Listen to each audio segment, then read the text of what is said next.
రాష్ట్రానికి పెట్టుబడుల సాధనే లక్ష్యంగా మంత్రి లోకేష్ అమెరికా పర్యటనలో మూడవ రోజు వరుస సమావేశాల్లో పాల్గొన్నారు. ఏపీలోని అవకాశాలు పారిశ్రామికవేత్తలకు వివరించారు. ఏపీలో పెట్టుబడులు పెట్టాలని ఆహ్వానించారు. గూగుల్ సీఈఓ సుందర్ పిచాయ్తో మంత్రి నారా లోకేష్ భేటీ అయ్యారు. Google Cloud CEO Thomas Kurian, vice president Vikas Kole పాల్గొన్నారు. విశాఖలో $15 బిలియన్ పెట్టుబడులకు ముందుకు వచ్చినందుకు గూగుల్ ఉన్నత స్థాయి బృందానికి మంత్రి లోకేష్ కృతజ్ఞతలు తెలిపారు. విశాఖలో ఏఐ డేటా సెంటర్ ప్రాజెక్టు పనులను ప్రారంభించడం, అమలు సమయంపై చర్చించారు. విస్టాన్ న్యూవెబ్ కార్పొరేషన్ ద్వారా డేటా సెంటర్ సర్వర్ తయారీ ఎకోసిస్టమ్ను ప్రోత్సహించాలని లోకేష్ గూగుల్ ప్రతినిధులను కోరారు. ఏపీలో రాబోయే డ్రోన్ సిటీ ప్రాజెక్టులో డ్రోన్ అసెంబ్లీ, క్యాలిబ్రేషన్, టెస్టింగ్ యూనిట్ను ఏర్పాటు చేయాలని విజ్ఞప్తి చేశారు.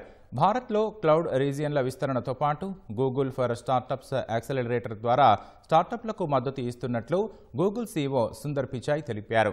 ప్రస్తుతం చెన్నైలో ఫాక్స్కాన్తో కాంట్రాక్ట్ మ్యానుఫ్యాక్చరింగ్ ద్వారా గూగుల్ డ్రోన్లు వింగ్స్ తయారవుతున్నాయని తెలిపారు.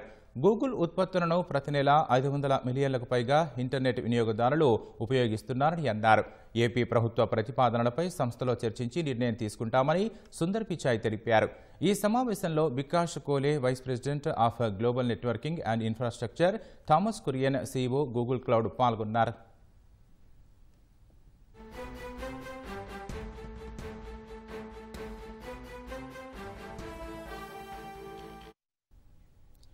ఇంటెల్ ఐటీ సీఈఓ శేషకృష్ణపురాతో భేటీ అయిన లోకేష్ ఏపీలో ఇంటెల్ ఏటీఎంపీ యూనిట్ ఏర్పాటు చేయాలని కోరారు.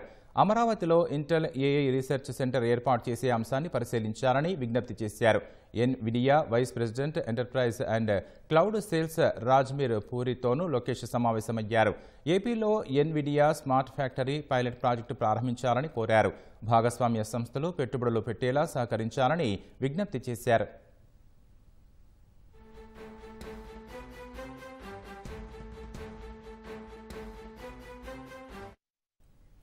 అడోబ్ సీఈఓ శంతను నారాయణన్తోనూ మంత్రి లోకేష్ భేటీ అయ్యారు. ఏపీలో అడోబ్ జీసీసీ సెంటర్ ఏర్పాటు చేయాలని విజ్ఞప్తి చేశారు. జూమ్ ప్రెసిడెంట్ శంకరలింగంతో జరిగిన సమావేశంలో ఏపీలో డెవలప్మెంట్ సెంటర్ ఏర్పాటు చేయాలని లోకేష్ కోరారు. ఏపీ ప్రభుత్వ ప్రతిపాదనలను పరిశీలిస్తామని ఆయా సంస్థల ప్రతినిధులు హామీ ఇచ్చారు.